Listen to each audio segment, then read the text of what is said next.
কারি হুদাইফা আহমদ ইমন, পিতা মোহাম্মদ শেখ কুয়েল মিয়া, গ্রাম তাজপুর, বানিয়াচং, হবিগঞ্জ।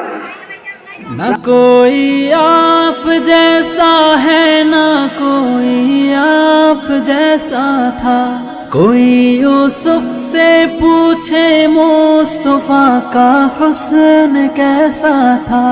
ज़मीन और आसमां में कोई भी मिसाल ना मिली।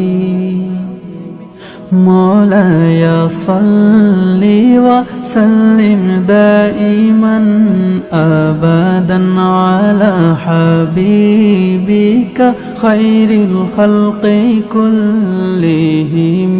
मौलाया सल्ली व सल्लिम दाइमन अबदन अला हबीबिका खैरिल खल्क़ि कुल्लिहिम।